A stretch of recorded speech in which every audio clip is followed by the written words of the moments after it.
The people who grew up after that do not understand pre-crack and post-crack. Oh, yeah. Big difference. It was wild. Devastated my community, man. It was wild. And how the fuck did that happen? Like, how the fuck did that happen? When you go through the whole story of it, and you go through, like, I mean, come on, man. Like, I had Freeway Ricky Ross on here twice. There you go. I ain't got to say it. He said it. So last night, we were talking about this, and we were talking about, like, what do we want to accomplish today?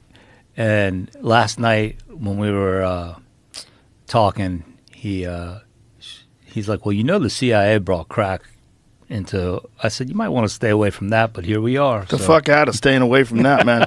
My friend Michael Rupert, rest in peace, he was the guy who stood in front of the city council on television and exposed it. He was a former Los Angeles narcotics officer. Mm-hmm. And he said, I personally witnessed the CIA selling drugs in the inner cities of Los Angeles. And that was the Freeway Ricky Ross situation where they were using that money to fund the Contras versus the Sandinistas in Nicaragua. It's really not it's crazy because last night Sheldon's telling me about it, and I spent a long night into the early morning hours reading some of what you told me to read. It's really not in dispute that it happened. Not in dispute at all. And well, I'm going to let Sheldon tell. What blew me away about it was that not only was it known how addictive it was also known how easy it was to reproduce the process. And how much cheaper it became.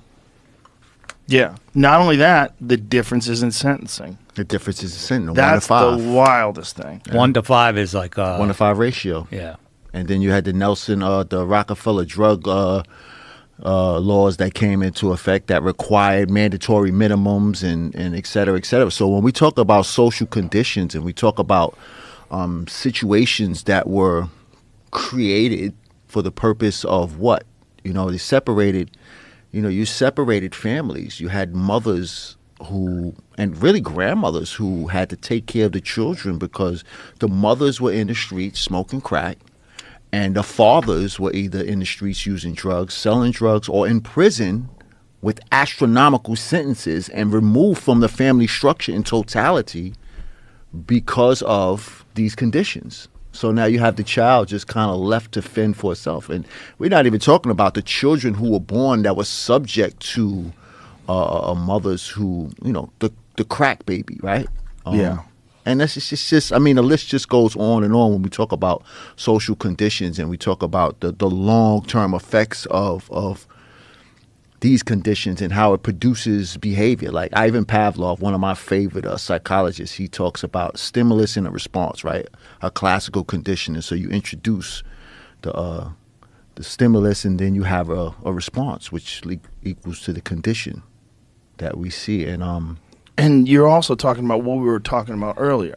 You're still dealing with these communities that are still suffering from segregation, Jim Crow. Yeah. And then they throw crack in it, like just gasoline on a fire. Yeah. It's crazy because we've had this conversation in the abstract.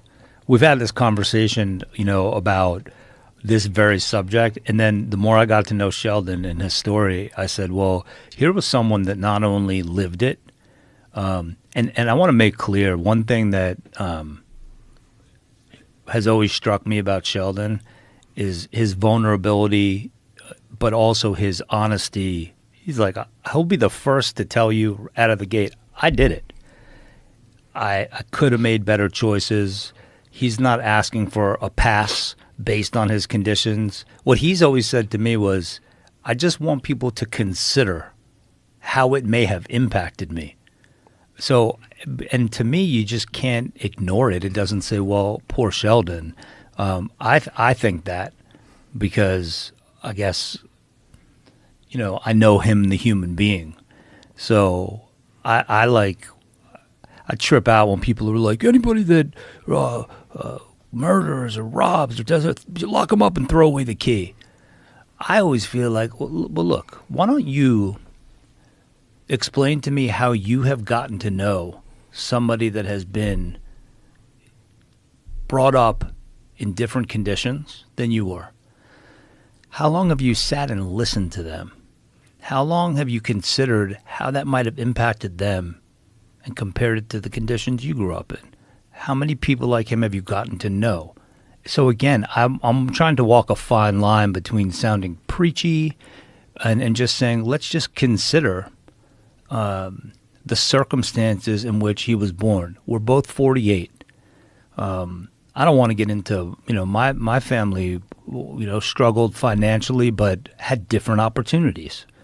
My mom was a school teacher. My dad was a knock-around Brooklyn guy that did what he could do to, provide for his family and wasn't always great at it, but he was a wonderful man. But I can't ignore that I had different opportunities than Sheldon did. So when he gets out and then he arrives back on the street, I don't think anyone's going to argue with the fact that you're impacted and molded from 10 to 13 and forward, 13 to 18 by who are the people you're around? What are the conditions you're born into? And I never even went back to school after that. So I'm talking about after the 5th grade, I went back to school maybe for a week when I was 17 to Washington Irving High School. I went to school for a week and I just dropped back out. I just saw no purpose in going to school. And I really didn't go back to school and really educate myself until I went to prison. Today I'm pursuing a master's in human services. Before we get to your master's, why don't you explain, so you get back at 13? So I get back into my community at 13, and I'm just kind of not only am I like trying to wean myself from all of the narcotics that have been pumped into me for these last 3 years. I'm talking about I gained so much weight. I went from a slim kid to being fat because of the medications that they was giving. So what are they giving you? They were giving me Haldor, lithium, Thorazine, Meloril, another medication called Cogentin. Those are the ones that I'm aware of. And I'm talking about I was just like heavily sedated. And that's what they do to all the kids in there. And that's what they did to most of the kids, yeah. They just want to keep them calm and quiet. Just keep them calm and quiet. Keep them calm and quiet. And are they giving you any counseling when you're in there? Are they talking? It's superficial. It's not really. It's not. You got a bunch of kids who sit around in a group, and they do a feelings check. But the counselors, as far as I was concerned, the counselors didn't really care because there was so much going. The counselors was just there for a check. There was so much going on that was above and beyond what the counselors could control. It was just ridiculous.